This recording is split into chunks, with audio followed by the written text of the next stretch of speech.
শুনছেন কহ গল্প। আজ শুনবেন শরদিন্দু বন্দ্যোপাধ্যায়ের ছোট গল্প অলৌকিক।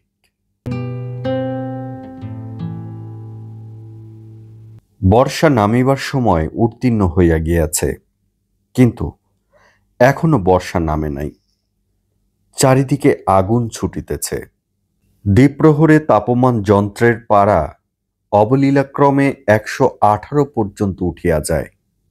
মনে হয় আর 2-4 দিন বৃষ্টি না নামিলে গয়া শহরের লোকগুলোর অচিরাত গয়াপ্রাপ্ত ঘটিবে। একটা পাকা বাড়ি, দ্বিপ্রহরে তাহার দরজা জানালা সব বন্ধ। দেখিলে সন্দেহ হয় বাড়ির আদিবাসীরা বাড়ি ছাড়িয়া পালাইয়াছে, কিন্তু আসলে তা নয়।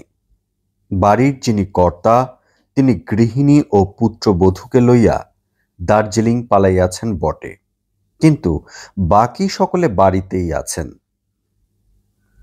ইহারা সংখ্যায় 3 জন।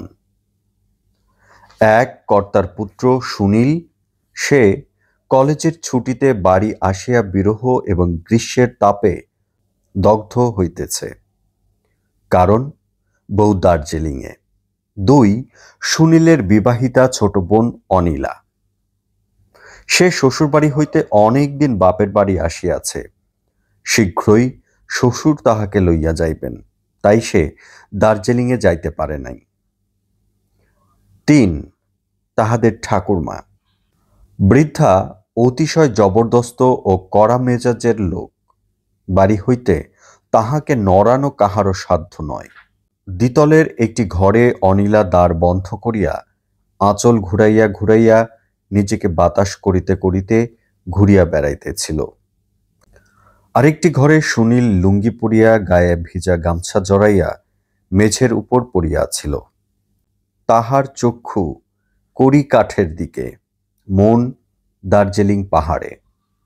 দার্জিলিং পাহাড়ে গিয়াও মন কিন্তু তিলমাত্র ঠান্ডা হয় নাই। দেহ মনের উত্তাপে গামছা যখন শুকাইয়া যাইতেছে, তখন সে কুজার জলে গামছা ভিজাইয়া আবার গায়ে জড়াইতেছে। ঠং ঠং করিয়া ঘড়িতে 2টা বাজিল। এখনো 4 ঘন্টা এই বহ্নি প্রদাহ চলিবে। আকাশে সূর্যদেব ভস্মলোচন সন্ন্যাসীর মতো এক দৃষ্টিতে তাকাইয়া আছেন। অনিলা আঁচলটা গায়ে জড়াইয়া ঘর হইতে বাহির হইল। সুনীলের দরজায় করাঘাত করিয়া অবসন্ন কণ্ঠে ডাকিল, দাদা। সুনীল দরজা খুলিয়া দিল। দুই ভাই বোন কিছুক্ষণ ঘোলাটে চোখে পরস্পরের পানে চাহিয়া রহিল। তারপর সুনীল বলিল, কি চাই? ক্লান্ত মিনতি ভরা সুরে অনিলা বলিল, দাদা, একটা কাজ করবে? সন্দিগ্ধভাবে সুনীল বলিল, কি কাজ? এই অবস্থায় কাজের নাম শুনিলে মন শঙ্কিত হইয়া ওঠে। অনিলা বলিল, আমার গলায় দড়ি বেঁধে কুয়োতে চোবাতে পারো?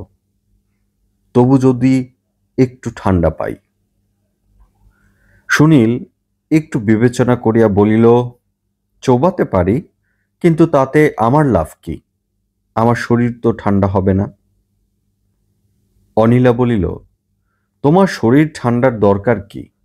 তোমার অর্ধাঙ্গিনী দার্জিলিংয়ে আছেন, তাকে চিঠি লেখো না, শরীর আপনি জুড়িয়ে যাবে। সুনীলের নাসারন্ধ্র স্ফীত হইল।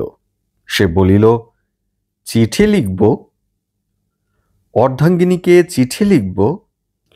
এ জন্মে আর নয়, অরুচি হয়ে গেছে। ভিজে গামছা বুকে ঘষিয়া বক্ষস্থল কিঞ্চিৎ শীতল করিয়া বলিল, চিঠি লিখলেই যদি শরীর জুড়িয়ে যায়, তুই হেবকে চিঠি লিখগে যা না। হাবু অনিলার স্বামীর ডাকনাম। তাহাকে হেব বলিয়া উল্লেখ করিলে অনিলা চটিয়া যাইত, কিন্তু আজ তাহার রাগ হইল না। বস্তুত স্বামীর চিঠি কয়েকদিন হইল আসিয়াছে, কিন্তু সে রাগ করিয়া উত্তর দেয় নাই। বিবাহিতা যুবতীদের এমনই স্বভাব। ক্লেশের কোনো কারণ ঘটিলেই তাহাদের সমস্ত রাগ পতি দেবতার উপর গিয়া পড়ে। অনিলা বলিল, বাজে কথা বলো না, ওর উপর আমার আর একটু ইয়ে নেই, যদি কোনো উপায় থাকে তো বলো। সুনীল বলিল, একমাত্র উপায় যজ্ঞ করা। আমাদের সংস্কৃতের অধ্যাপক সেদিন বলছিলেন, যজ্ঞ করলেই বৃষ্টি হয়। যজ্ঞাৎ ভবতি পর্জন্য। অনিলার মাথার মধ্যে বিদ্যুৎ খেলিয়া গেল। সে বিস্ফোরিত চক্ষে চাহিয়া বলিল, দাদা। সুনীল বলিল, কি? অনিলা রুদ্ধশ্বাসে বলিল, বড়ি। সুনীলের শঙ্কা হইল, গরমে অনিলার মাথার ঘিলু গলিয়া গিয়াছে, তাই সে এলোমেলো কথা বলিতেছে। বড়ি? কিসের বড়ি? বড়ি বড়ি, বরাবরের নাম শোনোনি কখনো? শুনেছি, তা কি হয়েছে? বলছি, ঠাকুরমা যদি বড়ি দেন তাহলে নিশ্চয়ই বৃষ্টি হবে। আজ পর্যন্ত কখনো মিথ্যে হয়নি। কথাটা সত্য। সেকালে ঋষিরা যজ্ঞ করিলে বৃষ্টি হইত কিনা এতকাল পরে তাহা নিঃসংশয়ে বলা যায় না, কিন্তু ঠাকুরমা বড়ি দিলে বৃষ্টি নামিবেই। আজ পর্যন্ত ইহার অন্যথা হয় নাই। এই বিষয়ে ঠাকুরমার ব্যতিক্রমহীন রেকর্ড আছে। তিনি শেষ পর্যন্ত রাগ করিয়া বড়ি দেওয়া ছাড়িয়া দিয়াছেন। সুনীল একটু উৎফুল্ল হইয়া বলিল, বুদ্ধিটা মন্দ বার করিসনি, কিন্তু বুড়িকে রাজি করানো শক্ত হবে। অনিলা তাহার হাত ধরিয়া টানিয়া বলিল, চল না দাদা, চেষ্টা করে দেখি, যেমন করে পারি রাজি করাবো। আমার ডাল ভিজানো আছে, বড়ার অম্বল করব বলে ভিজিয়েছিলাম। সুনীল বলিল, আচ্ছা তুই এগো, আমি লুঙ্গিটা ছেড়ে যাচ্ছি। ঠাকুমা দুই চক্ষে লুঙ্গি পরা দেখিতে পারে না। লুঙ্গি পরিয়া তাহার সম্মুখে উপস্থিত হইলে কার্যসিদ্ধি তো হবেই না, অনর্থক বকুনি খাইতে হইবে। নিচের তলায় ঠাকুর ঘরটি সবচেয়ে ঠান্ডা, কারণ এই ঘরে সংসারের পানীয় জলের ঘড়াগুলি থাকে। ঠাকুরমা মেঝেই শুইয়া এক হাতে পাখা নাড়িতেছেন, অন্য হাতে মহাভারত বাগাইয়া ধরিয়া পড়িবার চেষ্টা করিতেছেন। অনিলা প্রবেশ করিয়া বলিল, ও মা, তুমি ঘুমাওনি দিদি? তা এই গরমে কি আর ঘুম হয়? পাখা নেড়ে নেড়ে হাতটা বোধহয় ধরে গেছে, দাও আমি বাতাস করছি। শিওরের কাছে বসিয়া অনিলা ঠাকুরমার হাত হইতে পাখা লইয়া জোরে জোরে বাতাস করিতে লাগিল। ঠাকুরমার মুখখানি ঝুনা নারিকেলের মতো, বাহিরে শুষ্ক হইলেও ভেতরে শ্বাস আছে।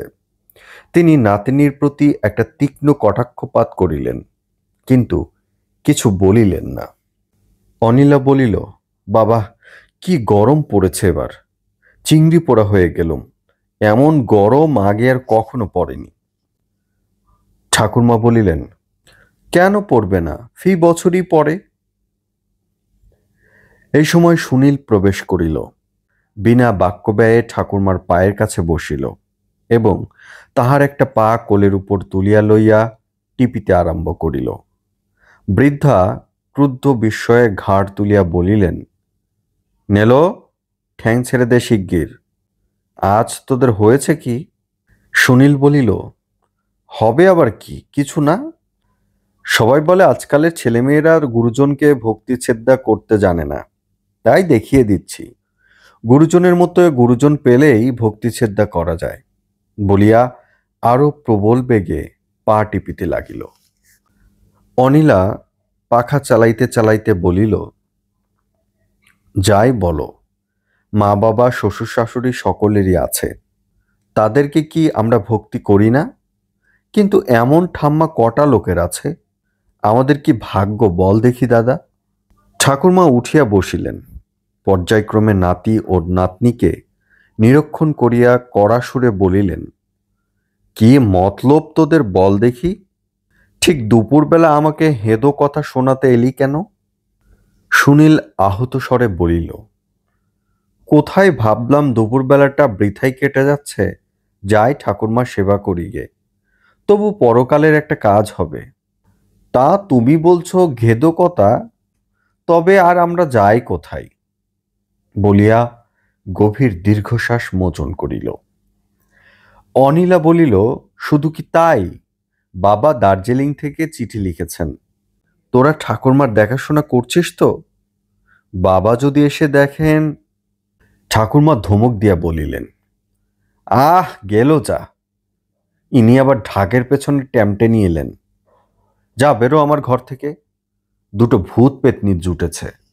ভূত পেতনি কিন্তু নাছর বান্দা। সুনীল আবার ঠাকুরমার পা টানিয়া টিপিবার উপক্রম করিল। ঠাকুরমা অনিলার হাত হইতে পাখা কাড়িয়া লইয়া সুনীলের পিঠে এক ঘা বসাইয়া দিলেন। তোরা যাবি না আমার হাড় জ্বালিয়ে খাবি? বেরো শিগগির।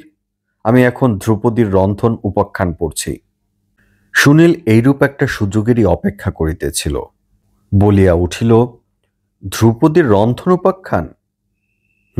রন্ধনের কি জাত ধ্রুপদী? রন্ধনের কি জাত ধ্রুপদী? তোমার মতো বড়ি দিতে জাত? অনিলা অমনি বলিল, সে আর জানতে হয় না। ধ্রুপদী তো তস্যকালের মেয়ে। আজকালই বা কটা মেয়ে ঠামার মতন বড়ি দিতে পারে? সরোজিনী নাইডু পারে? বিজয়লক্ষ্মী পণ্ডিত পারে? আহা, সেই কবে ঠাকুরমার বড়ি খেয়েছি, এখনো যেন মুখে লেগে আছে। সুনীল সশব্দে ঝোল টানিয়া বলিল, বলিস নে, আমার জিভে জল আসছে। ঠাকুমার মনটা নরম হইল, কিন্তু সন্দেহ দূর হইল না। তিনি বলিলেন, নে, আর ন্যাকড়া করতে হবে না।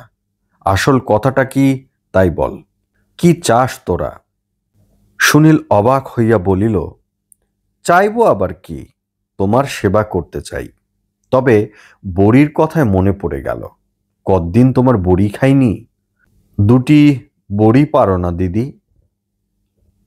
অনিলা বলিল, হ্যাঁ দিদি, লক্ষ্মীটি দিদি, আমার ডাল ভেজানো আছে, আমি এক্ষুনি বেটে দিচ্ছি। কিছুক্ষণ ঠাকুরমার কলহ কলিত কণ্ঠের সহিত নাতি নাতনির করুণ মিনতি মিশ্রিত হইল। তারপর বৃদ্ধা পরাভূত হইলেন, কিন্তু আদৌ উহারা যে বাড়ি পাড়াইবার মতলবেই আসিয়াছিল তাহা ধরিতে পারিলেন না। বেলা ৩টের সময় ঠাকুরমা তেল মাখানো থালায় কয়েকটি বড়ি পাড়িয়া রোদে দিলেন। বেলা 4টের সময় আকাশের কোণে সিংহের মতো স্ফীত কেশর কয়েকটা মেঘ মাথা তুলিল। দেখিতে দেখিতে গুরু গুরু ধ্বনির সহিত বর্ষণ শুরু হইয়া গেল। অতি ভৈরব হরস, ক্ষিতি সৌরভ রভস, কিছুই বাদ পড়িল না। ঠাকুমার বড়ি ভাসিয়া গেল। কিন্তু ইহাই একমাত্র অলৌকিক ঘটনা নয়। পুলক রোমাঞ্চিত রাত্রি, বৃষ্টির উদ্দাম প্রগল্ভতা কমিয়াছে। টিপি টিপি মেঘ বধূরা যেন অভিসারে চলিয়াছে। সুনীল নিজের ঘরে চিঠি লিখিতে বসিয়াছে। প্রিয়তমাশু, আজ প্রথম বৃষ্টি নেমেছে। অনিলা নিজের ঘরে দ্বার বন্ধ করিয়া চিঠি লিখিতেছে। প্রিয়তমেষু, 10 ভাদ্র 1359। এতক্ষণ শুনছিলেন কহ গল্পের নিবেদন, শরদিন্দু বন্দ্যোপাধ্যায়ের ছোট গল্প অলৌকিক। এরকম আরো গল্প কিংবা উপন্যাস শুনতে চ্যানেলটি সাবস্ক্রাইব করে পাশে থাকা বেল আইকনটি অন করে দিন। গল্পটি যদি ভালো লাগে তাহলে অবশ্যই প্রিয়জনের সঙ্গে শেয়ার করতে ভুলবেন না। এছাড়া এরকম কোনো গল্প যদি আপনার শুনতে ইচ্ছে করে তাহলে অবশ্যই আমাদেরকে কমেন্টস করে জানাতে পারেন। এরকম আরো গল্প কিংবা উপন্যাস নিয়ে আবারও আপনাদের সঙ্গে দেখা হবে। সেই পর্যন্ত আপনারা সবাই ভালো থাকবেন, সুস্থ থাকবেন, মোস্ট ইম্পর্টেন্টলি কহ গল্পের সঙ্গেই থাকবেন।